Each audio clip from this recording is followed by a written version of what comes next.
And we are live. Welcome back, everybody, to Behind the Tool Belt, episode 315. I am your host, Ty Cobb Becker, and thank you for joining us on this Wednesday edition. We will be back after our short intro from our sponsors. TC Backer. Roofing, siding, windows, gutters, solar. Roofing, siding, windows, gutters, solar. TC Backer. This isn't motivation, it's reality. Built in the trenches, forged through mistakes, paid for with scars, no shortcuts. Just real leaders doing real work.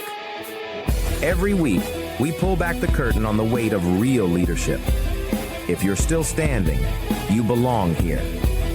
Please welcome your host of Behind the Tool Belt, Ty Cobb Becker. Hey, welcome back, everybody. Thank you for joining us on this Wednesday edition. And today's the day. We have a special guest with us today who has impacted millions of people around the world. He has literally changed the way people think about sales, leadership, and building relationships the right way. Our guest today is Bob Burg, best-selling co-author of The Go-Giver, world-class speaker, and true authority on experience on relationships, influence, and value creation. Bob, welcome to the stage. How are you? I'm doing great, Ty. Thanks for having me, and thanks for those kind words. I appreciate that. Yes, Bob. You have inspired me for quite a long time. I've actually kept you as like a little hidden gem of mine. I've read your stuff numerous times.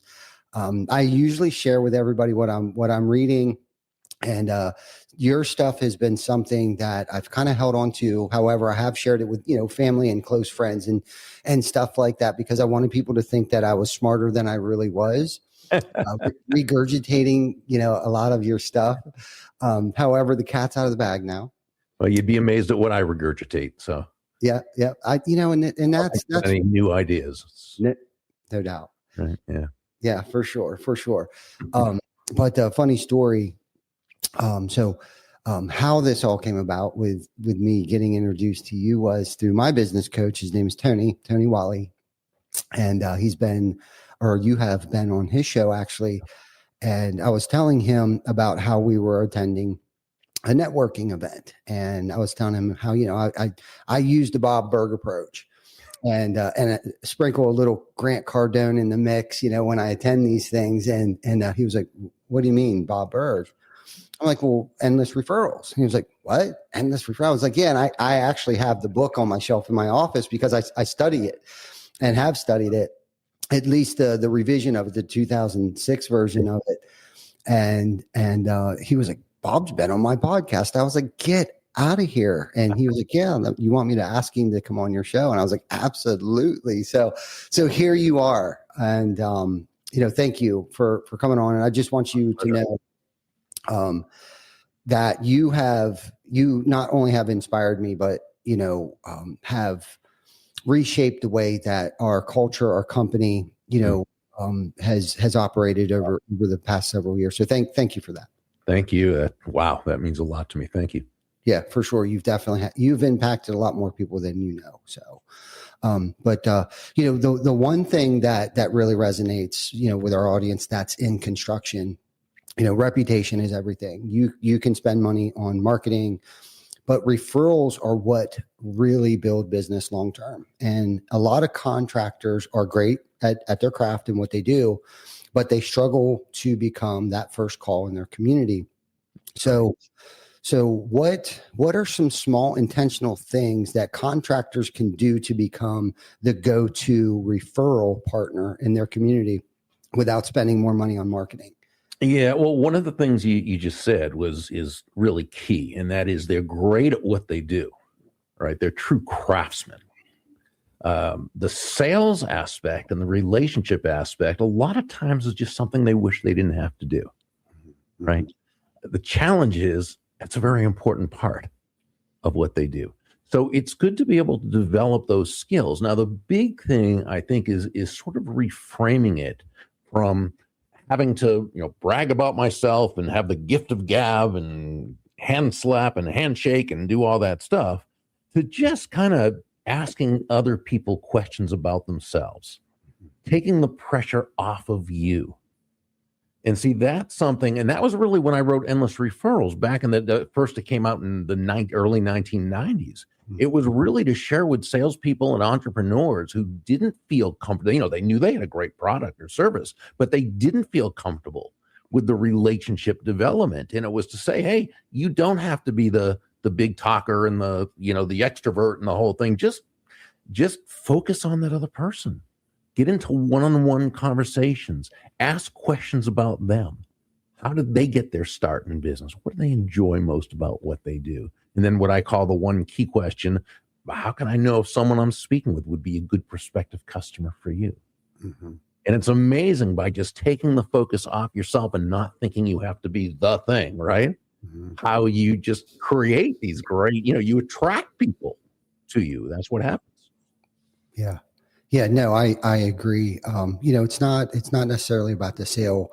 One of the things we try to relay to our teams is like, we're going out to, we don't want to sell you a roof. We want to become your roofer, and create that value for right. them, that they know they can rely on us at any given time. If there is an issue, we'll take care of it. But we also want you to refer us to your friends and your family because of the value that you've received from us, and that you've received more value than in payment, like you've expressed before in your in your book. So it's such a powerful way to look at it. And the truth is, those same principles, don't just apply to customers. They also apply, internally as well.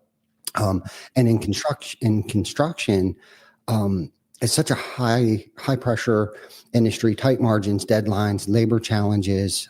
It's easy for leaders to start, and salespeople to start acting reactively instead of intentionally. And you talk a lot about influence and value. So how can construction leaders create a true go-giver culture with foremans and project managers and sales managers, especially when the industry is under so much pressure and tight margins?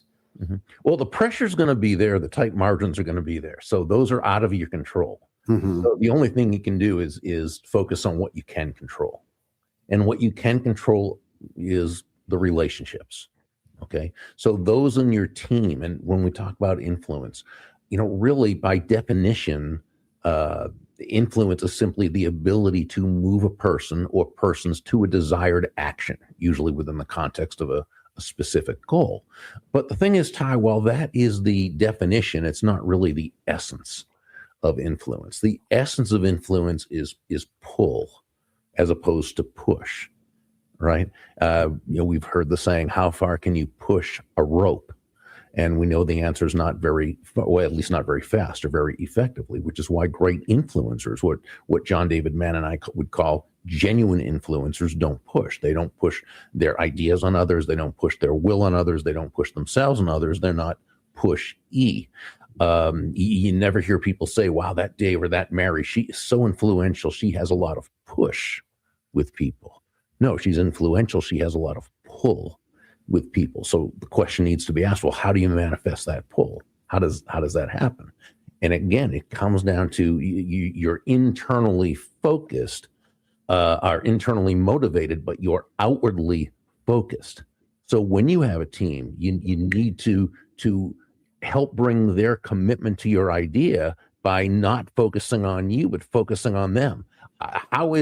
How does what I'm asking this person to do, how does it align with their goals, with their needs, their wants, their desires, with their values? How does what I'm asking them to do help them solve a problem they're having? How does it move them closer to happiness? How do we connect the goal of the company with their personal goals and so forth? So when we ask ourselves these questions thoughtfully and intelligently, genuinely, authentically, not as a way to manipulate another human being into doing our will, but as a way of building everyone in the process, now we've really taken a big step in earning that person's commitment as opposed to trying to depend on some type of compliance, that's push, right? That's force, that's threat of force, and so forth. Now, there's nothing about this that is touchy-feely or not real world. Or no, this is how it works. Because if you try to control others, right, and make them do your will, they might do what they have to do because they don't want to get fired, or they want, what have you, but they're not going to go out of their way for you. They're going to do the very basic of what they need to do, and not one bit more. They might even sabotage the process. Mm-hmm. But when you can make people feel good about themselves, when you can give them something that's higher than just themselves to work for, aside from the paycheck, that's important, but it's not the biggest thing. We know, and research has shown that once someone feels that they're getting paid a fair amount, right, the money is pretty low on the ladder of what they stay around for. Okay. And so when we can lead like that, now we're really getting the best out of everybody. Yeah. That you can control. Yeah, no, I love that. I love that so much, because it's not about the paycheck. It's, the culture that we have around here, the influence that we've had.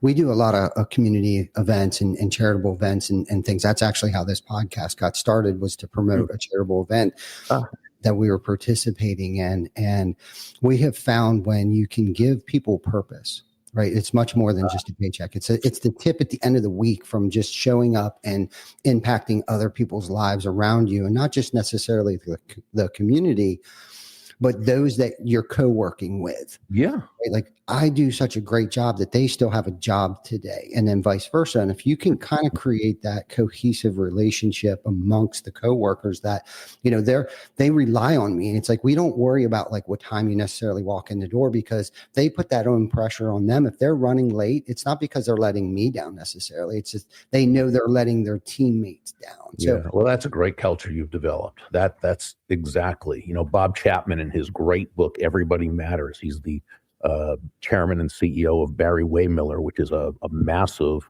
manufacturing company. And, that's really the same culture that he has developed. And it's a great book. If you get a chance to read it, Everybody Matters. And that's exactly what you've done.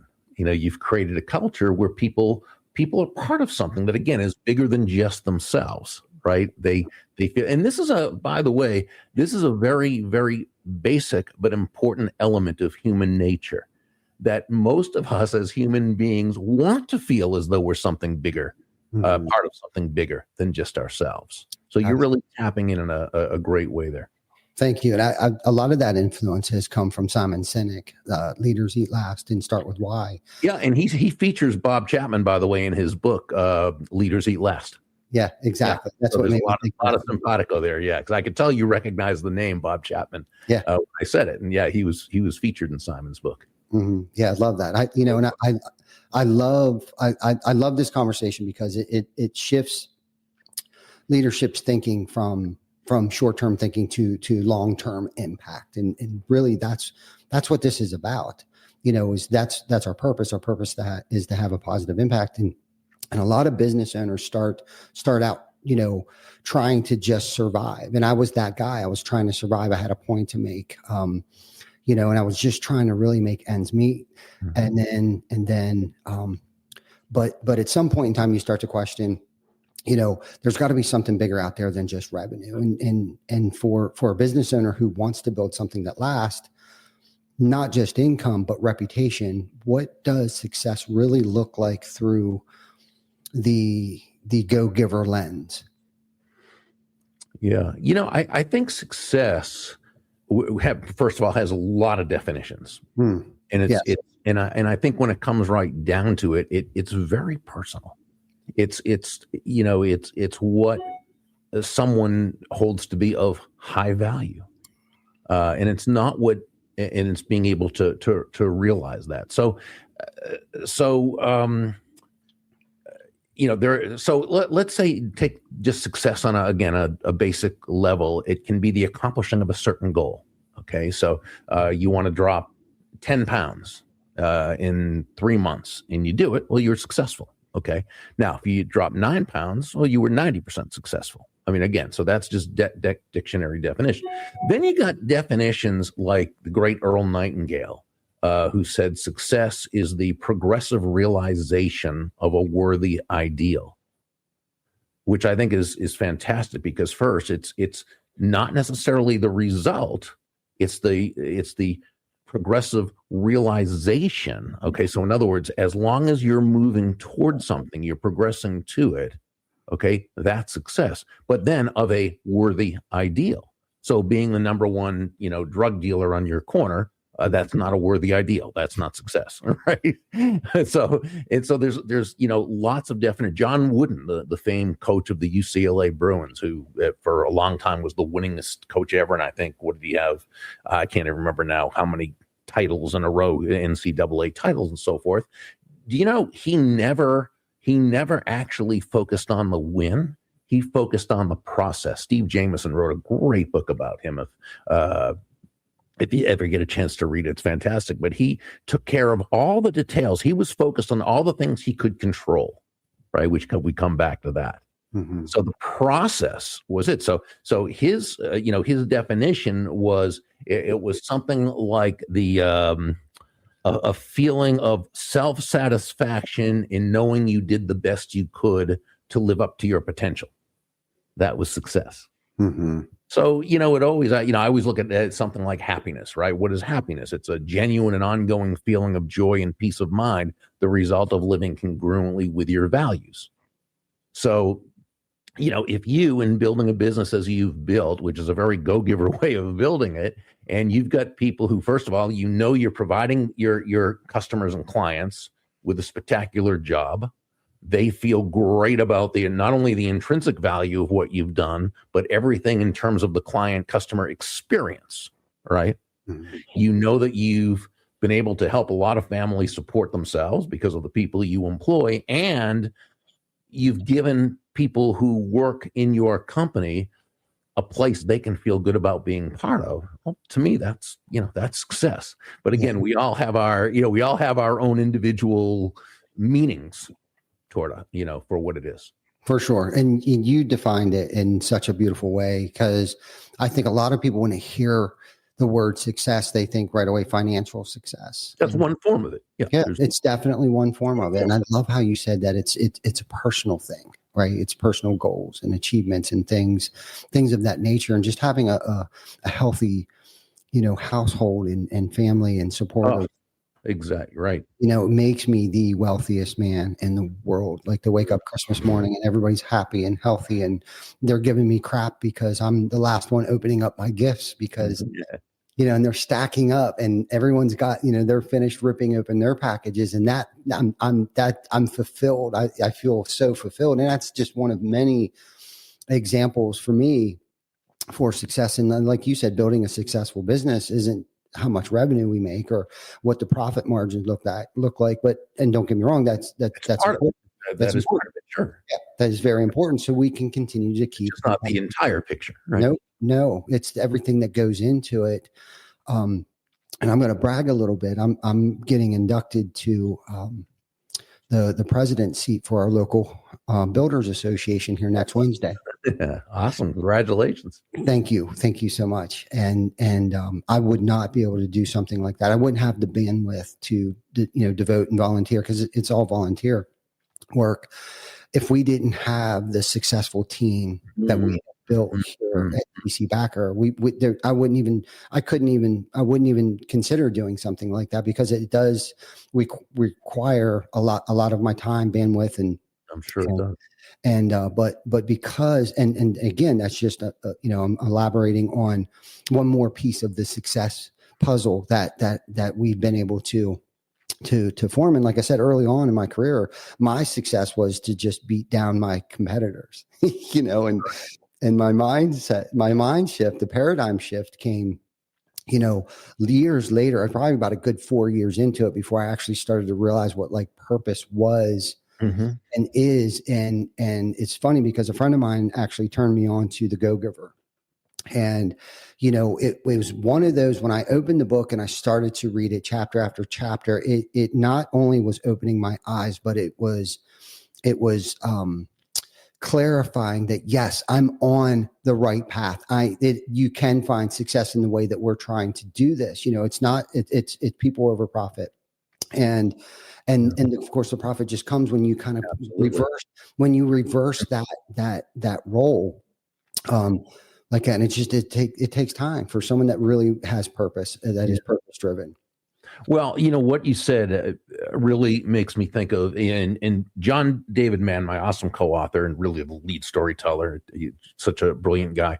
But when the book first came out, the early, I guess you could say early adopters, if that would be the right term, were the people like you who didn't need it. They'd already been living their lives this way. They had been, and what the book did is it just affirmed first they were doing that, but also, a lot of them had already done very, very well in business. And it was more, it's not that they really learned anything from the book. They just identified with the principles.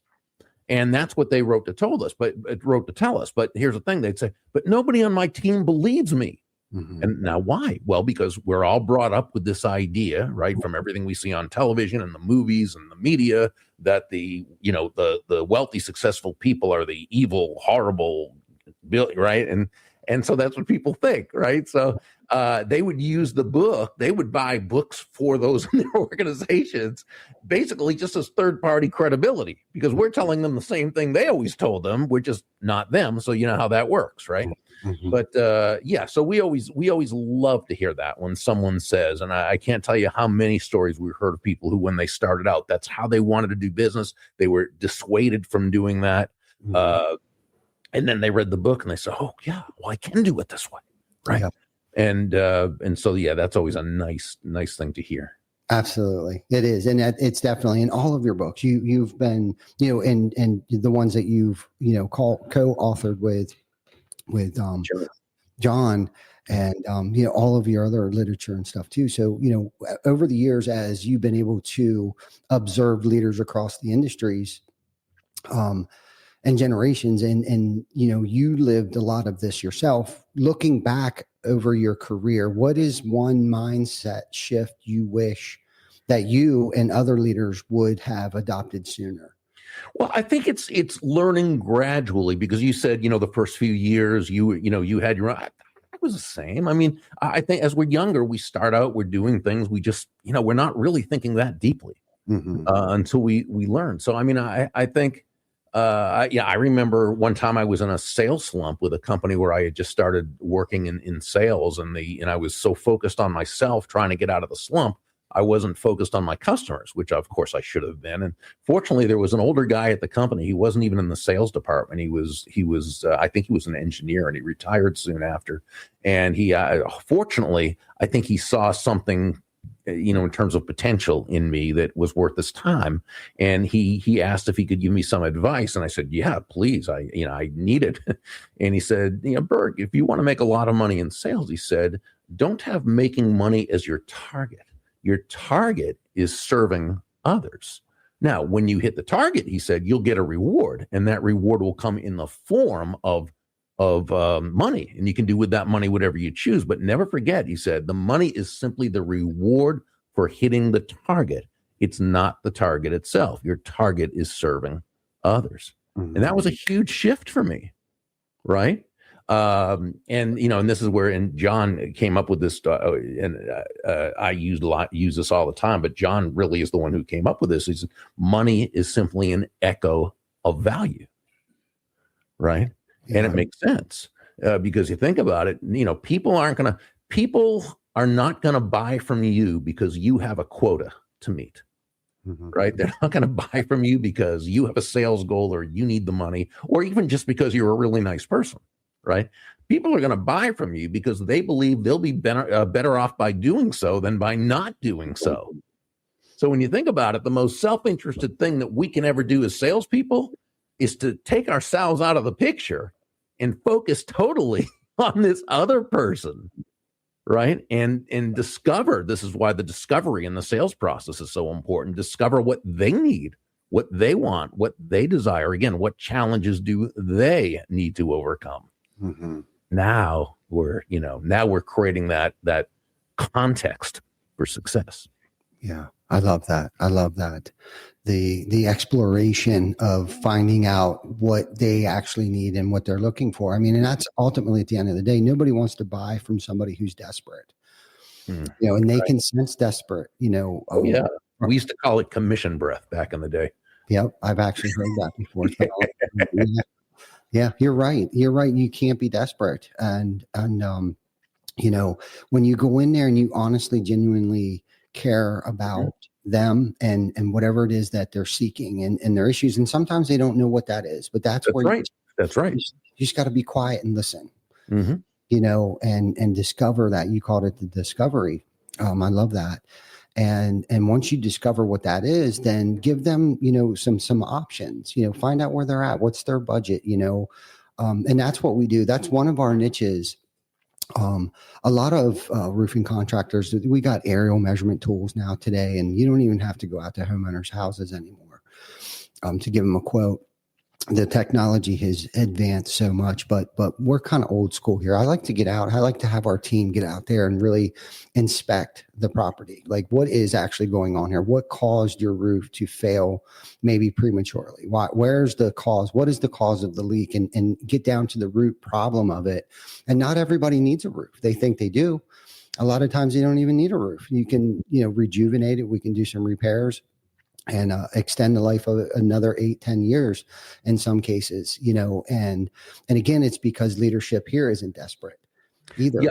Well, and when you do that and you guide them to that correct decision that they don't need that roof, you think, oh, why am I losing money? No, you're gaining some great trust. Mm-hmm. You got these people saying, oh, you've got to, if you're having an issue, you got to go to, they'll even tell you if you don't need. Mm-hmm. Right. And now you don't do it for that reason. You do it because it's the right thing to do. The result is that's what happens. Exactly. Yeah, no, that's good. This is such a great conversation. But, I believe, I honestly believe this true, wholeheartedly. I believe in life and business, and relationships, of course. You have to be a go-giver. But you also have to remain a student. Okay. Continuously learning big things. And I got a 3-part question here for you. Hopefully I can, articulate it well enough for you to understand it. So who has been the biggest influence on you throughout your life? Mm-hmm. And who are you learning from and following today, and why? Okay. So, let's hope I can remember in the order, but you'll remind me if I can't. Yes.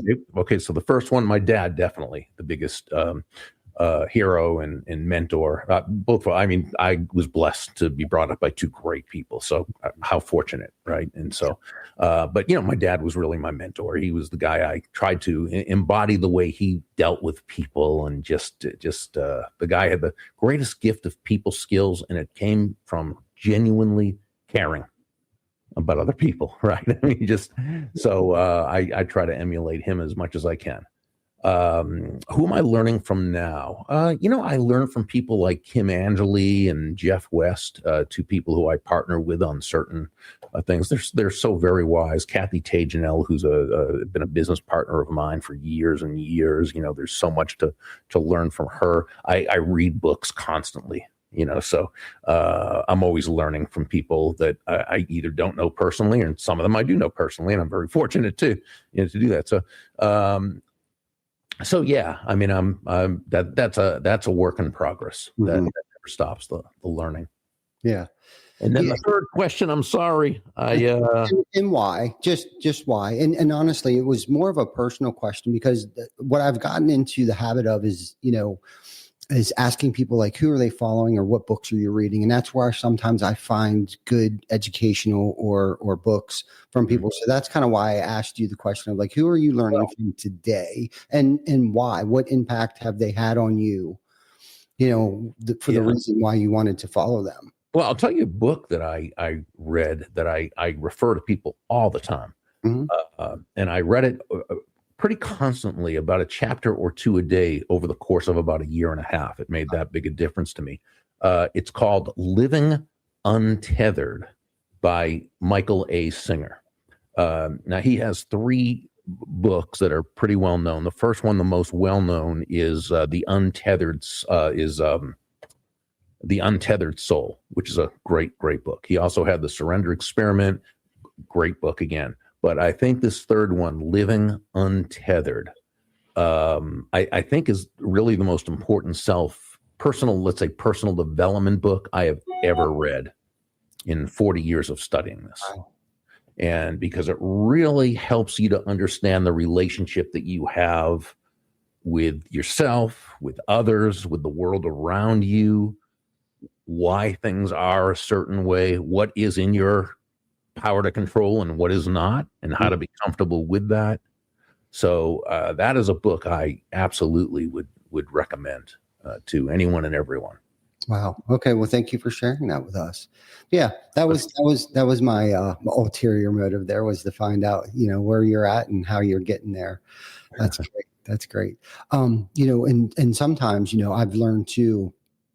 Like I said, it's about continuous educating and growing and expanding and stretching my mind, and I've learned that in most cases, always with growth, there's resistance, right? Mostly mentally, more than anything, at least for me anyhow. And a lot of leaders, listening to this are doing well, on the outside, but internally they're battling fear, doubt, self-imposed limits. And so what are some of the biggest mental roadblocks that you've personally faced over the years?